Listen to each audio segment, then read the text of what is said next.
आप ही चुनाव लड़ने की बात चलिए, कहाँ से लड़ेंगे, क्या स्ट्रेटेजी रहेगी? देखिए, ये बात मैंने कही है कि मैं बहुत लंबे समय तक अपने आप को केंद्र की राजनीति में नहीं देखता हूँ। मेरा राजनीति में आने का कारण ही बिहार और बिहारी रहे हैं। ऐसे में मेरी इच्छा है कि मैं जिस सोच के साथ राजनीति में आया हूँ, मेरा एक अपना विजन भी है, बिहार फर्स्ट बिहारी फर्स्ट।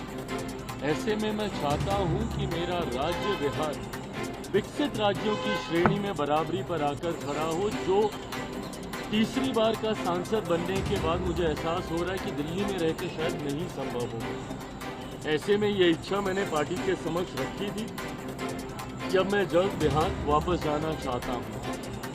ऐसे में अगर पार्टी चाहेगी, और जब मैं ये कहता हूँ कि पार्टी चाहेगी तो छूटते ही आप लोग ये सवाल जागेंगे कि भैया आप ही पार्टी हैं, आप अगर चाहेंगे तो कौन आपको रोकेगा। हकीकत भी है, गलत नहीं है ये।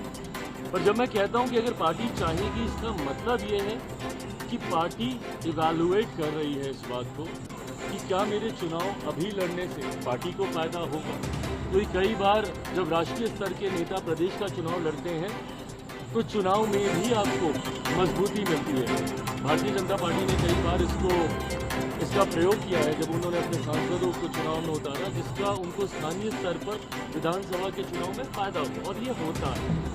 तो अगर मेरे चुनाव लड़ने से मेरी पार्टी को मजबूती मिलती है, एज एन मेरा स्ट्राइक रेट बेटर होता है।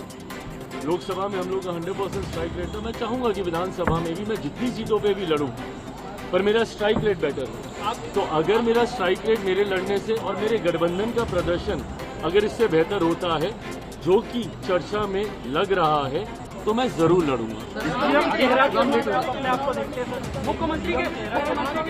मुख्यमंत्री पद की बिहार विधानसभा चुनाव में मुख्यमंत्री पद की कोई वैकेंसी नहीं है। मौजूदा मुख्यमंत्री नीतीश कुमार जी ही चुनाव परिणामों के बाद प्रदेश के मुख्यमंत्री बने।